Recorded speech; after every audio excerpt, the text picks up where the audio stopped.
Just like a woman, she said, it's hard. It's just hard. It's just kind of hard to say. He said, isn't it? Isn't it just? Isn't it just like a woman? She said, it goes. That's the way it goes. Goes that way. He said, isn't it just like a... Lights up. Keep the lights up for a moment. Welcome. This week is a pretty special week for us here at SCI-Arc. We have two accrediting teams that are in town looking at the school. Things are going exceptionally well, I believe. That might be my blind spot speaking, but I think things are going well. All of the work that you see out there was put up for their benefit, but it was also put up for the benefit of all of you that are from the community that haven't seen it. This is the work of the students here, and in turn, it's also the work of the faculty who work with the students. It's, I think, a very good cross-section of work. Perfect timing to have Wolf coming in to speak. At the same time, all of the Wolf's friends that are here with us tonight, a special friend to Wolf and to all of us who's here with 20 of his students from Germany and London is Peter Cook here in the front. To introduce Wolf will be none other than Owen Moss. Eric?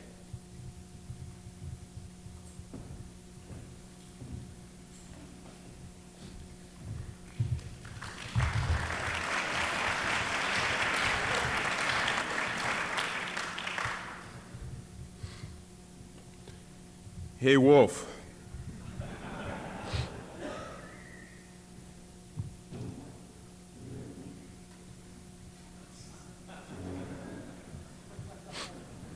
First, I want to congratulate you on your recent conversion to Marxism-Leninism.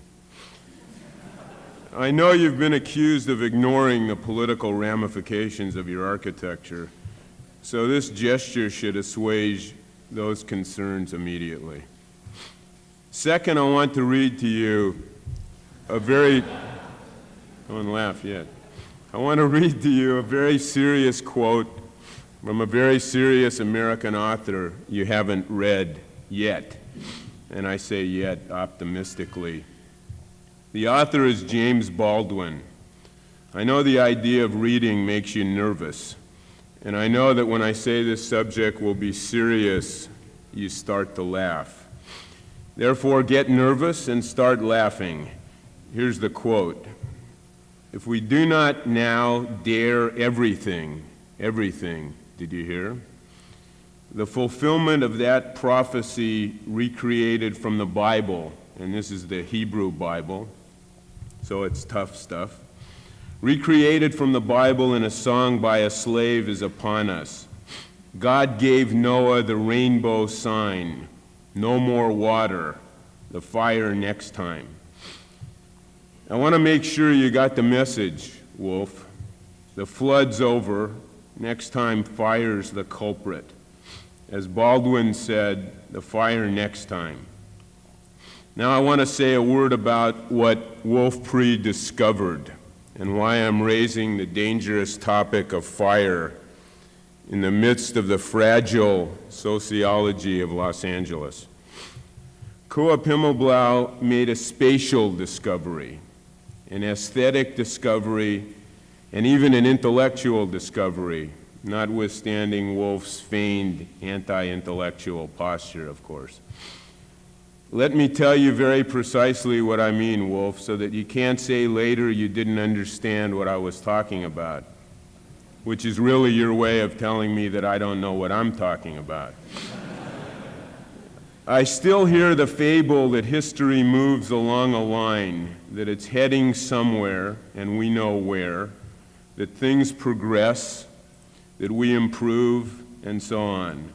And of course it follows, according to this prognosis, that architecture should manifest that advance. Forget it. It's not so. It never was. Let me give you an alternative. The Coop Himmelblau version of history, in case you don't recognize it. Suppose when Himmelblau adds, they also subtract. Suppose when Himmelblau gains, they also lose. Suppose when Himmelblau advances, they also retreat. So when Himmelblau departs, Himmelblau stays put. And don't tell me you don't know what I'm talking about, Mr. Kafkanetti.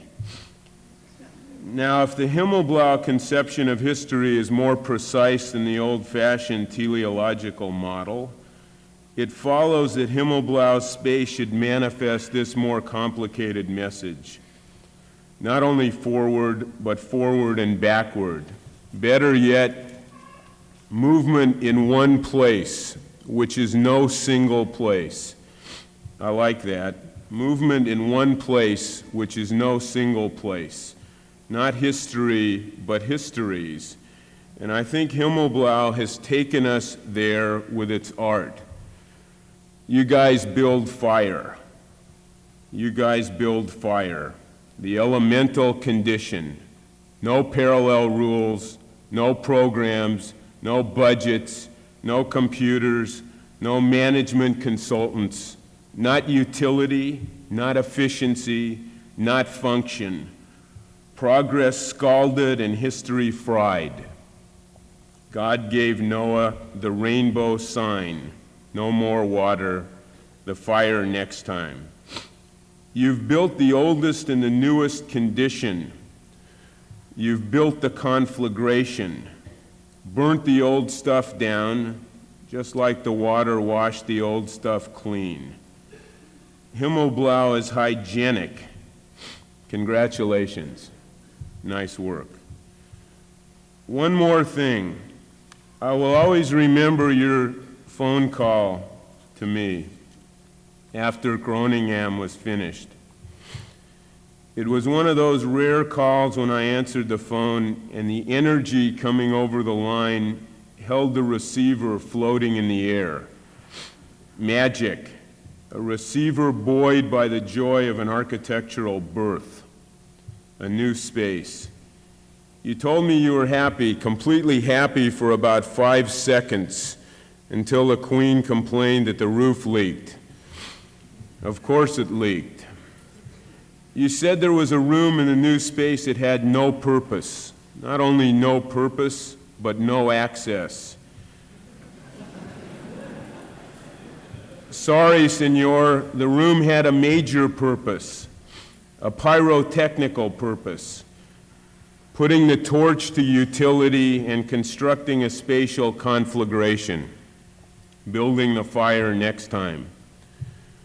Please welcome Mr. Wolf Prix, the expatriate from the land of Metternich and Maria Theresa, who tonight for the first time will jettison the masquerade and reveal for us his true identity. Wolf Prix is no architect. Wolf Prix is a pyromaniac. Gott gab Noah das Siegchen des Regenbogens, niemar Wasser, Feuer all nächstes. Wolf Prix.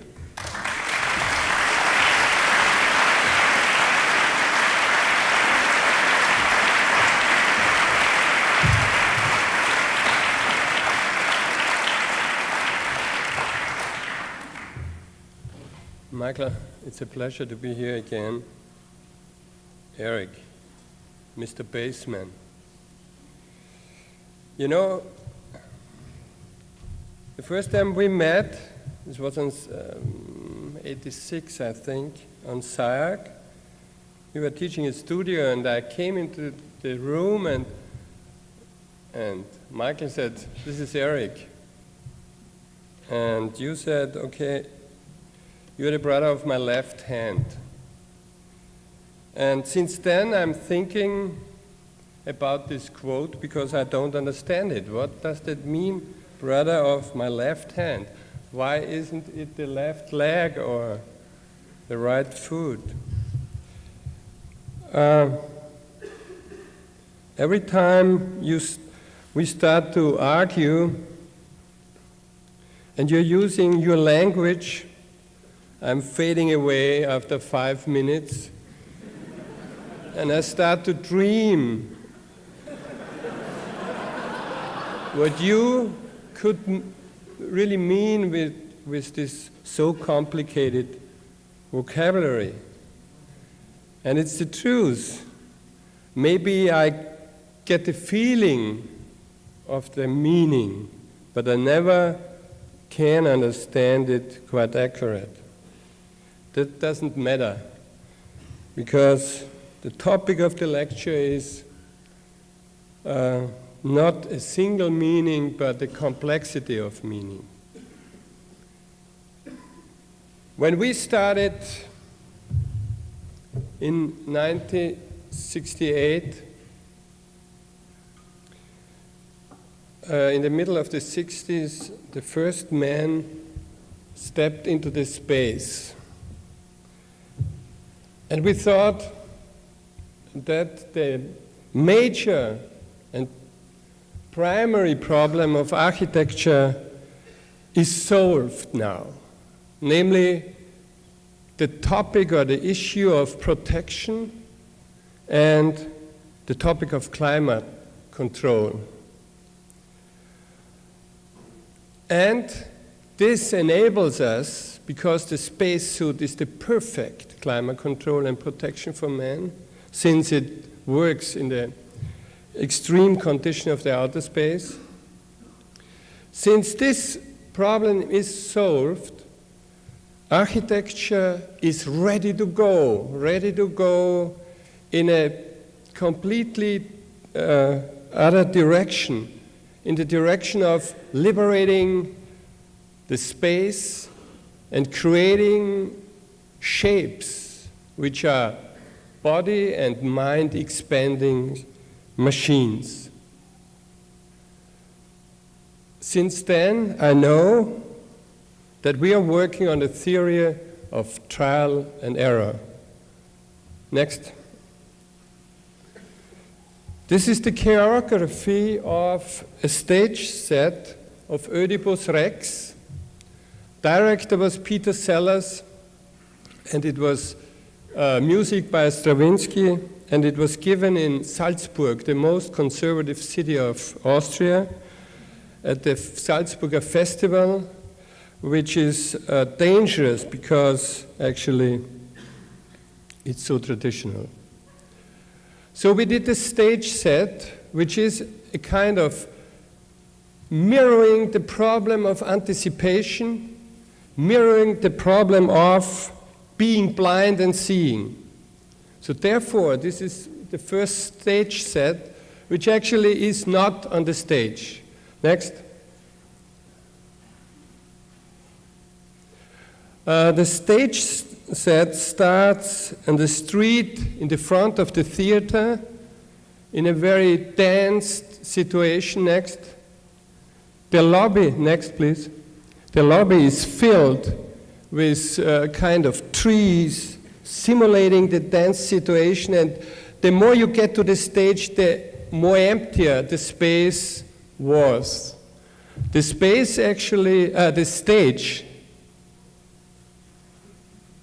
Next, the stage actually was empty. I'm waiting for the next, please. No, so, yeah, okay. The stage was empty and white. Peter Sellers did a choreography with the Viennese choir, opera choir, and a huge glass wall. What's going on? Are you speeding me up or what? Could please. This is going to be an American lecture, yeah? So.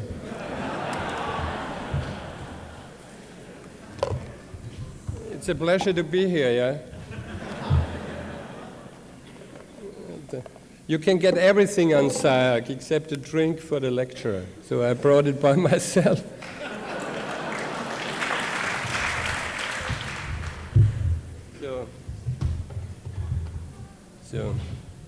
So human being is able to learn. The stage was white, except some signs, spatial signs, and a huge glass wall was going through the stage from the right side to the left side, changing from opaque to transparent, which means that it's referring, that this wall is referring to the blindness of Oedipus on one hand, and on the other hand, that sometimes the blinds are able more to see than the seeing. Next.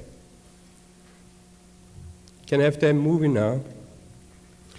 While the piece takes 1 hour, and in this hour, the wall goes like a time counting machine through the stage, dividing sometimes the stage in spatial sequences and dividing even the people acting on this in this space. Next, please. When we started 1968, we wanted to find architecture which is in severe contradiction to the existing stable architecture, and we tried to find words who could describe what we meant to build. We want to have architecture which should be chameleonic or unsettled. Next. Unsteady or variable. Next. Unstable or inconsistent. Next. Erratic. Next. Clouds. We wanted to build clouds in 1968. Architecture which serves not a purpose anymore except mind and body, emphasizing qualities. Next. And therefore, our name, which is translated Himmelblau, which means translated sky blue, refers not to a color, next, but rather, to shapes which are changing the shape constantly, like clouds. And the ultimate vision was a city which reacts to our body functions, a city which reacts to our emotions and motions. Next. Cloud as a synonym was one thing. Next. The flame as a symbol for, not for destroying, but getting rid of the materia, was the other thing. So a flame which was ignited in a courtyard of a high-densed city in Austria was not only a happening, but also a political statement, because we had to have a building permit for a burning wing. Next, and we got it. The flame as a surgery on the box, as a liberation of the ground plan, gave us the possibility to think about form mutation in a very precise way. Next. Simultaneity of systems, which are in the foreground of our city planning topics in the last couple of years, could you compare with the left, with the white vibration of the TV screen? Next. Showing that the city is uncontrollable and it will not be controlled. We are not able to control it. Therefore, city planning is the wrong word and has to be exchanged through the word city anticipation. Next. Next. Public spaces in the city is our concern in the city planning projects we did. We see the public space as voids in a very dense fabric or mass of a city. Next. Which we could gain by using methods like the rubber scale or the anticipation of the energy fields and energy lines of movement. Next. Anticipation of architecture. The perfect situation to describe it is a building site. We still think that all the theoretical stuff which is behind and which gives us behind a project and gives us the possibility to load architecture with meaning, only gains power if you sometimes pin it down on a point of reality. And building sites are very exciting because it's not only the anticipation of an upcoming space, but also the turning of mind into material and turning thoughts into physics. Next. Next.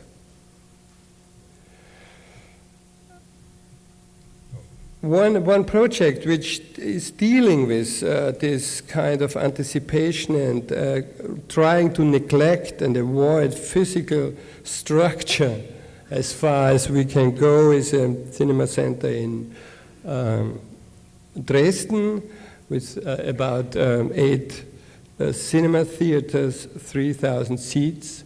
And we had the dream that the roof is almost invisible like a stealth bomber, and the structure should be a liquid structure created by energy. Next. If we could gain it, that would mean that the cinema center is sometimes visible, sometimes not visible. Next. Only emotional issues like the movie itself is in the foreground. Call me Eric, call me Himmelblau.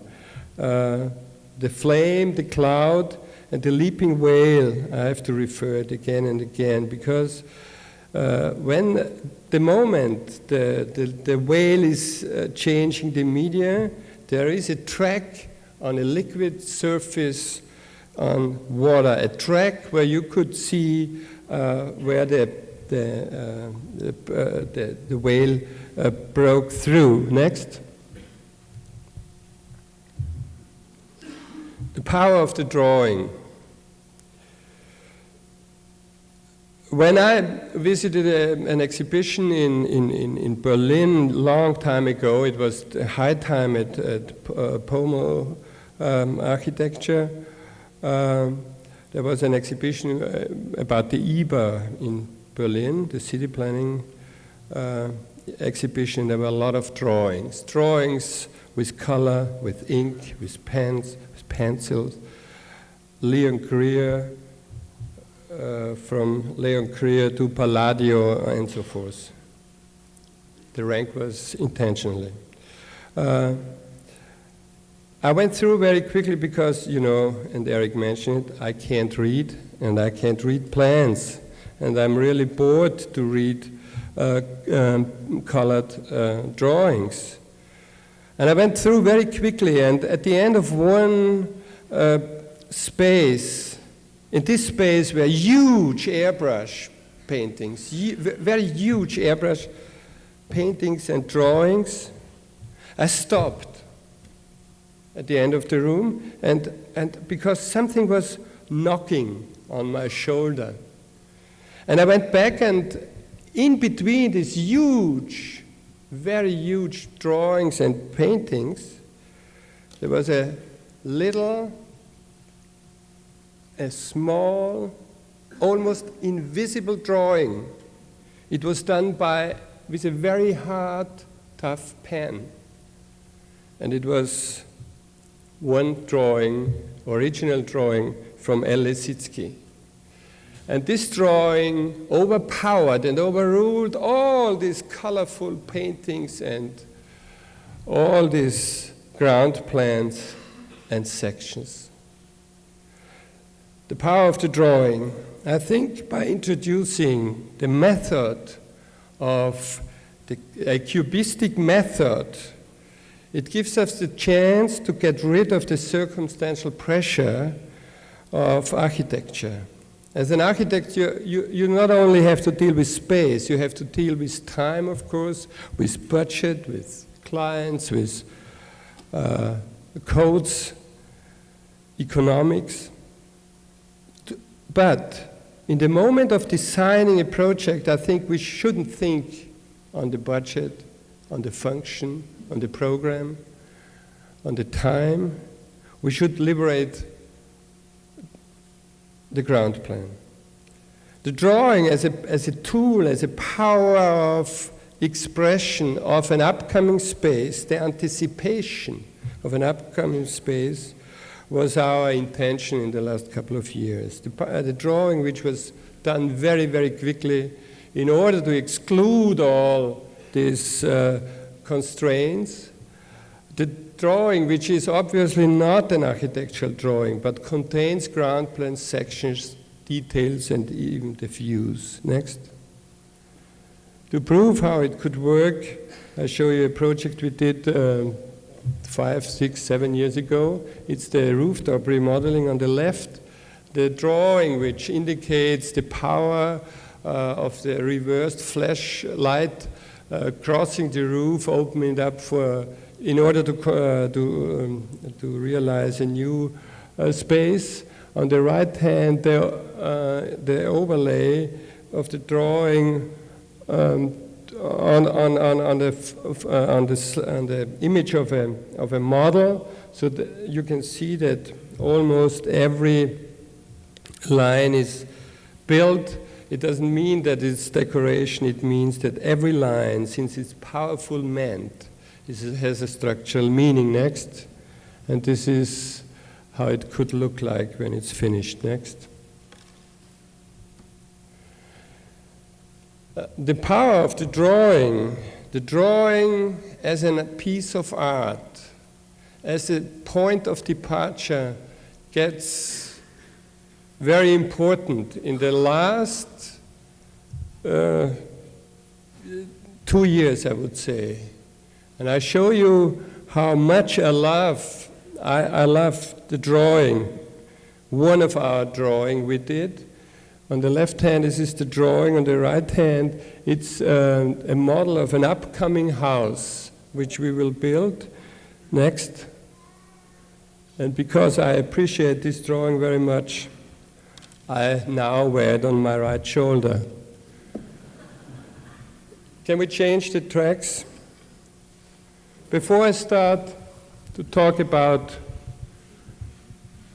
Groningen, I would like to tell you the story how we get the commission.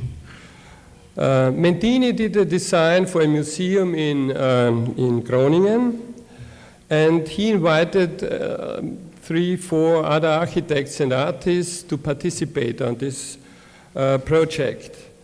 Philip Stark was invited to do a pavilion. Michael De Lucchi was invited to do another part of the museum, and Frank Stella was invited to do it. Frank Stella made a fantastic design, but he couldn't succeed because he didn't know how to do it. And the guys there didn't know it either. So last year, in December last year, we got a very strange phone call from one of these guys, Groninger guys. We knew already because this was the client for the video pavilion we did in this city. So he asked us whether, since they have troubles to do it, he asked us whether we're willing to design, instead of Stella, on top of Mentini, a pavilion for the art of the 13th to the 20th century. I told him we are not interested to do a museum, and explain it why. What we are interested in is that we want to make a piece of art by ourselves. Maybe it will work as a museum, maybe not. This is the risk they have to take. We take the risk of keeping the budget and the time. Next. This is the situation. Mentini's base, on top of this base, we did the so-called East Pavilion, which is not only on top of the base of Mentini, but also reaches to the riverbank, creating a connection. The situation of the museum is in between the old city, the old city and the new city, and the layout of the museum was basically a bridge. I have to tell you, we never thought that it would work. Not our part, but all these parts together. We never thought. But the director of this museum could succeed in one point. He really created icons of kitsch inside the museum. We never saw such ugly pieces in one room. I never saw a combination of Jeff Koons and Rauschenberg so terrible mixed up. But I tell you, I can describe it very precise because it burns like it's like a stamp in your brain. Next. Our part was to design, let's say, a container, a box, a building for the art from Rembrandt, let's say from Rembrandt till Picasso. And to show you how small or how big it is, we compared with the Mies van der Rohe Museum in Berlin. The red one is ours, just to explain it. Next. Why don't we like museums? I think the museum was created in desperation of how to collect worthy things. I think liveliness we only could gain when we could get rid of museums. Therefore, the project of the Helsinki Museum of Modern Art, we were invited to this competition, refers to a vanishing space. That means that our concept was that after 20 years, the museum itself starts to vanish, and in order to liberate the art should go out into the city, and only the soft cell of organization stays on the ground. And since the steel plates next sink into the pavement, there are some signs that long time ago there was a museum. Now the art is taking over the city, and everyone is artist, and everything is art. Next. This was one topic. The other topic is creating space by movable walls. This is our project for a competition in Tours, where huge steel plates create a kind of factory atmosphere, but we could remove it. So next, that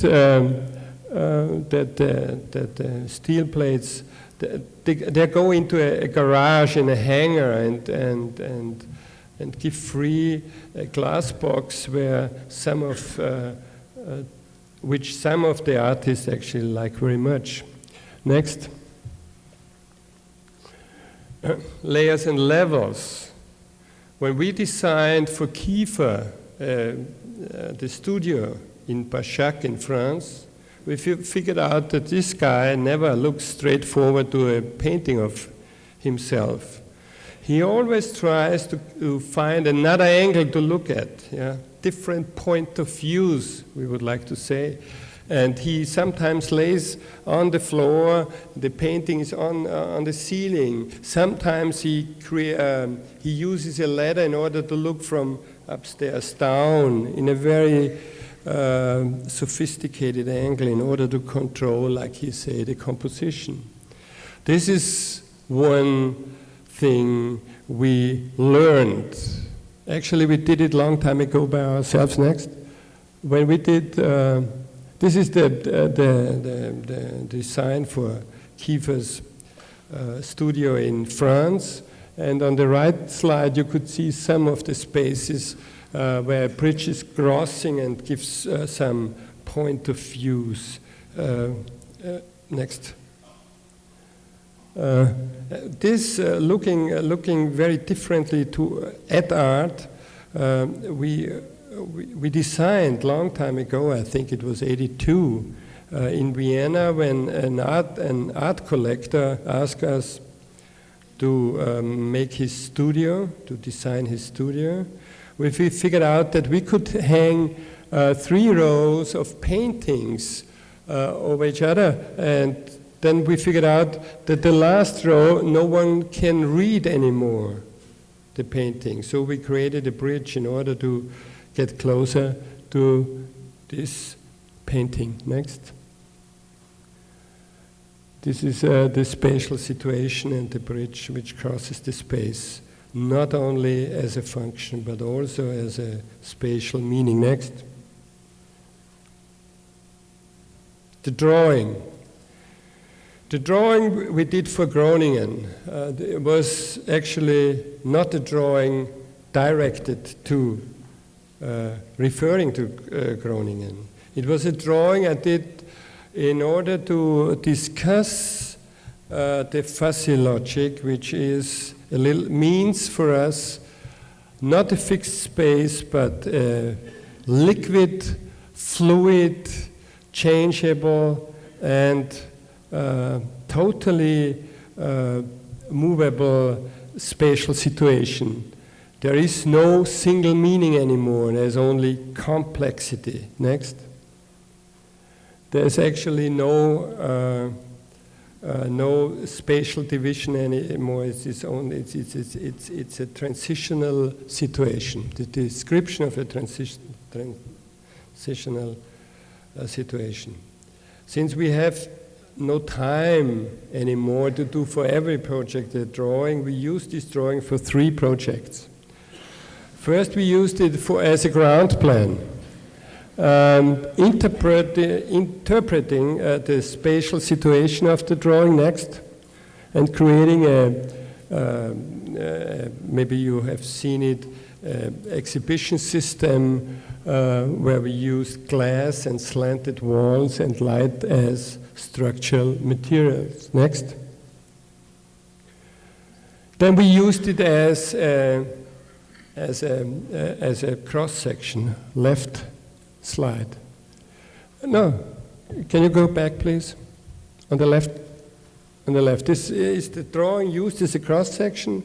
It was a design for a stage set. We were invited to do the stage set for the Weltbaumeister of Bruno Taut, architect of the 20s, who wrote actually an opera or designed an opera. And a young German composer tried to make the music, and we should do the stage set interpreting Bruno Taut. We didn't interpret him, but what we did interpret was our drawing, and we had the imagination of a changeable space which goes from Vienna to actually Los Angeles, and this invisible space, these parts of the space get visible for 2 hours in the theater of Graz. Next.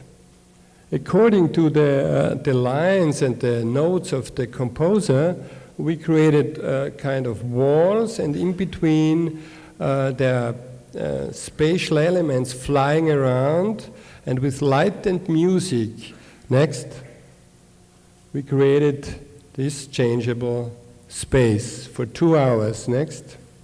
So music and light made the whole stage to a spatial experience, which was actually not only on the stage but also in the audience as well.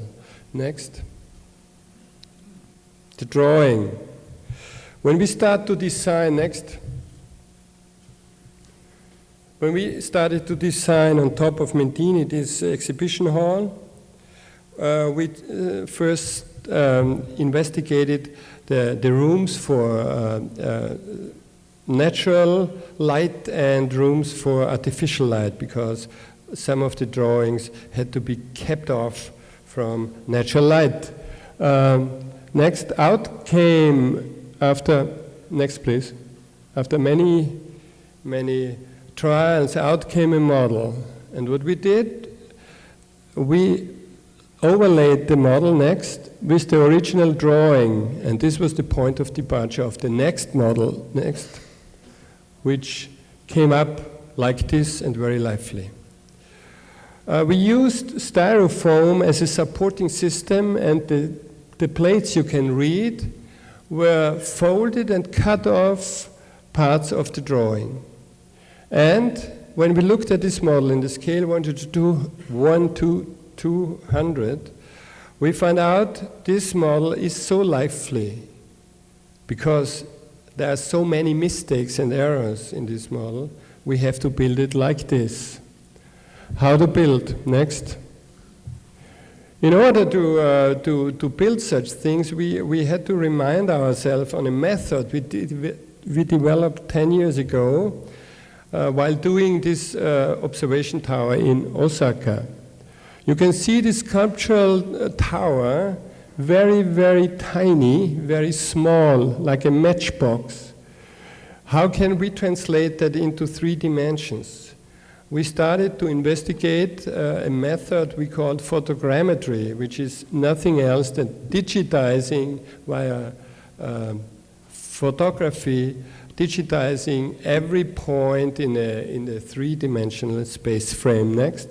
That allowed us to send the plans very precise to Japan, and this is how it looked like. And even every mistake we did on a small model, we built in the detail 1-to-1. Next. The other thing was the budget and the time, and we remembered that we worked with a shipyard when we did this this video foley for Groningen, and the shipyard, as you know, have no work, so they could give us a very good price, firstly. Secondly, it's an old dream to build a house like a ship, you know. Corbusier promised it, Himmelblau did it.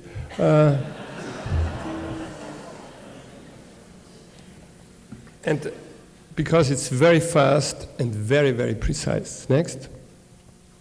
So we brought the model to LA, started to digitize, next, this model into the space, into the 3-dimensional grid. Every mistake, every not fitting piece was kept in this grid. Next. And out came models and drawings, which enabled us to enlarge the models and the drawings in the next scales. Next. We did very big models as well in order to investigate the light condition, because first we did the design. Secondly, we did the program. Next. Here you can read the ground plan and the cross-section. The ground plan actually shows the space sequences. You come in, do you have a pointer or something like that? I have to explain it like that.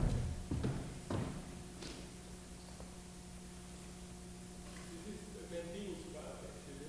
You come up here, this is the entrance.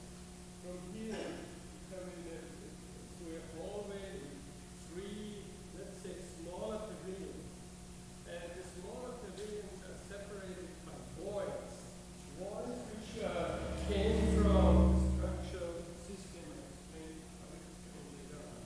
This is the most the darkest space, therefore we use it for the graphics, for the drawing, for the layer drawing. Here there is and as you can read, there's a lot of ramps crossing the space, penetrating the void, and connecting the roof with almost the water level. Because walk through the building is an experience as well. I know you can't record it, but I can tell you later about it. This is an extra drawing. Here you can see the ramp crossing the main space. From here you can the ramp up to, and the ramp leads up to the roof. From the roof you can step down and come back to the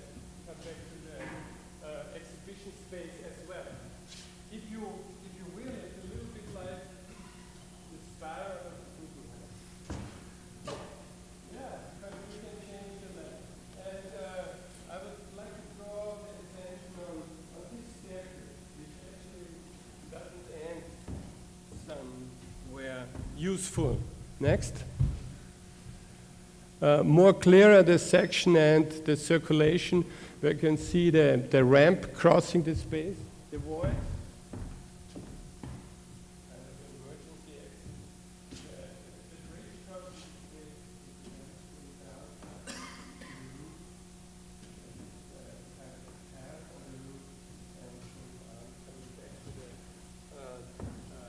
Exhibition space as well, because Franz Hux, the director of the museum, was a very good client. He really wanted to have exhibitions which are not only boring exhibition, like he said. He wanted to celebrate some of the paintings. He wanted to have a theater around it. Next.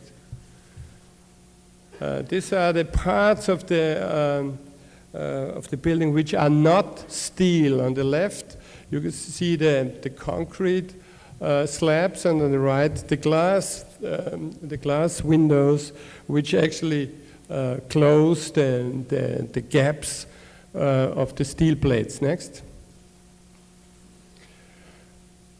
This is the structural system. When we started to think about how to build it, we always had the idea of not having a hierarchy of members. What we wanted to do was a self-supporting structural system, so that the planes are the structure as well. Next, the steel plates are the structure as well. So we divided, according to the model, we designed all the steel plates and went to the shipyard in Groningen. And I tell you, when I was the first time there looking at these huge and very heavy steel plates, I was excited like an engineer of the 19th century when he maybe saw the first time a steel bridge crossing the river. Not only because of the technique of welding, but also because of the smell. And it was a fascinating view to see how a space was created in a shipyard. Next. And this is how how it came to the site. It was loaded on a ship next, and the ship transported it. The huge sum of these plates are 35 tons next, and transporting all the canals to the site where it was hoovered to the actual location next. And this is how it looked like when it was finished. You can see the base of Mantini's. You recognize this colorful statement. We didn't paint our steel plates. We just used the color we need to protect the steel plates from rusting. Next. This is the main space. The main space actually is also a little bit slanted because the floor is not plane, it's going up. So that means that this crossing beam, the bridge which crosses and actually cuts the space, takes the view of the whole space very intentionally, which gives the whole space a kind of tension which I, to be honest, didn't expect that strong. Next. It is destroying actually the view of the whole space. The chairs were for the opening because actually when Franz Hax saw the space, how it was created, he redesigned his whole concept for this exhibition hall. And I have to tell you, it's half a year ago when this museum was opened. Till now, there is not a single painting in this museum, in our part. This is the bridge crossing the space and giving kind of very sophisticated point of views. Next. Some of the steel plates and the frames, the gray frames. I hate that.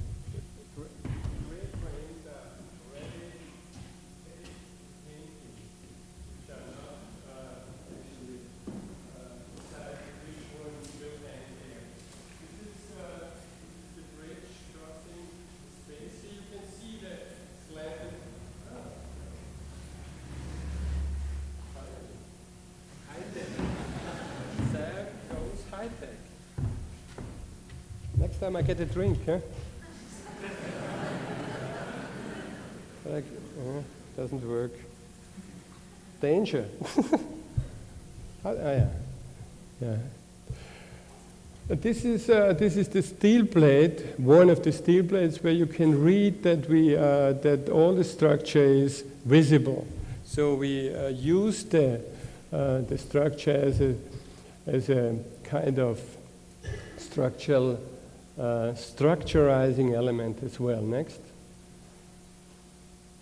This is the entrance situation, this long hallway where paintings will be hung, and this is the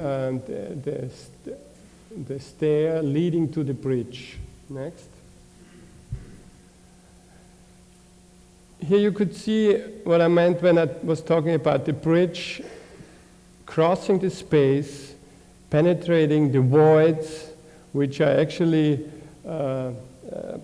referring to the model, because when we took away the styrofoam cubes which were supporting the steel plates, some of the cubes created voids, and these voids we built in one-to-one. This is one of the voids you can step in. This connects the bridge with the roof. Next. But there is a void no one can step in, and this void should be empty till the whole building will scramble. Next. This is the one void where the bridge penetrating the space. This is the unusable space. Only a light is fixed here. There is no door. You can't go to this space. It's only space. What's about the movie? I'm missing Peter Sellers' Oedipus Rex. Next. Next, please. This is the ramp leading up, coming from the exhibition space, going down to the terrace. From here you can have a look to the new part of the city. Later on, there will be a ramp crossing this ramp, going through this space frame and connecting this area with the roof. Next. On the roof, this is the stair coming up from the bridge. On the roof, there is planned to be a sculptural exhibition. Next. It's, as you can see, it's itself a sculpture, or it's a sculpture by itself, the rooftop. This is one of the situations where you can see how the steel plates didn't fit together. So we had to fill these gaps with glass. Next.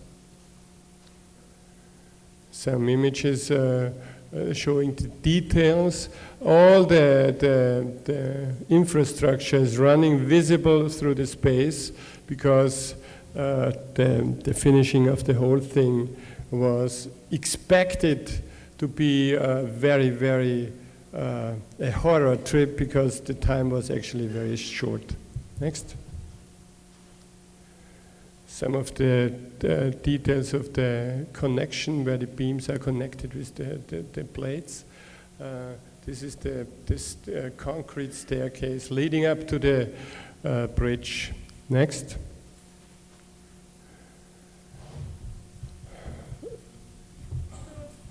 I described this stair which leads to nowhere on hand on the drawing. Now you can see that it really ends nowhere. Why did we do it? Next. According to the different points of view, some of the floor planes were changed into glass, and it is supposed to be a Richard Long sculpture here, for instance. So you can have a look not only behind, but also under a sculpture which is actually very similar to the Picasso Museum in Paris, where ramps and stairs leading to some of the Picasso's sculptures, so you can read it from the toe to the knee, from the knee to the stomach and to the head. So this is the same point of view game. Here, this is the stair. You can look through this glass floor into the space as well. Next, I would like to be the curator of the show there. And this is this glass floor. This is the platform where you can stand and look at Richard Long. And this was on the left slide, this was the place where the Queen asked me at the opening a very sophisticated question. You know, everyone was very excited because the Queen has to open the museum, and the director was excited, and all his co-workers were excited, and they told me I have to stay at 1:32. I have to stay exactly at this point because the Queen will come and the ministers will come, and I have to stand there, and then I have to go with her and explain what we did. And all these guys were heavily sweating and were very excited, and they were very poor. And when the Queen came, she was laughing, and we had a good talk walking over the bridge, and when she was here, standing here, like Caroline, she asked me a question, and she wanted to know, how do you clean all this glass? And I tell you, I was very proud because of my answer. I said, Madame, you don't have to clean pyramids. Next.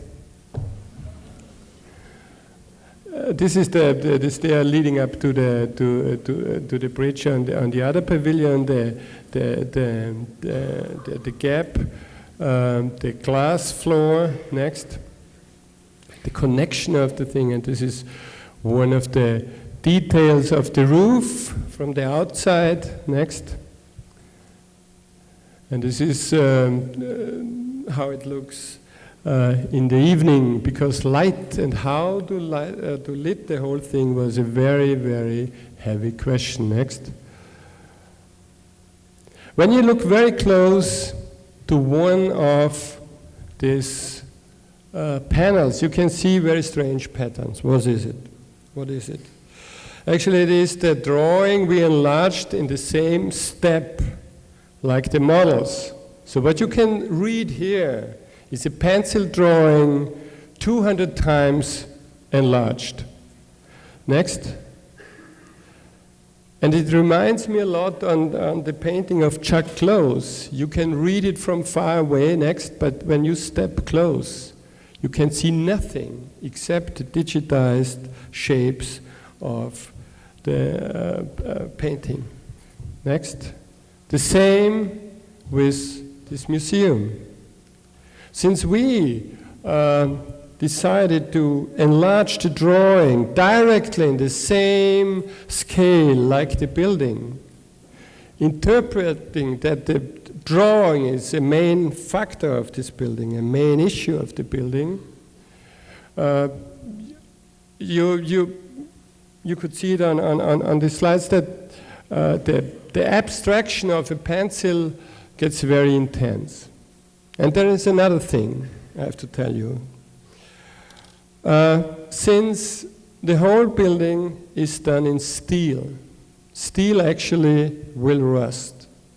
And I have to remind you on the first museum I showed you in Helsinki, the Vanishing Building, we had the idea that the steel should rust. And it takes about 100 years to rust away 4 millimeter steel. The outer plate is 4 millimeter. But since the drawing is done in tar, and the tar will not rust, next, after 100 years, the building will be gone away, only the drawing will remain. Thank you very much.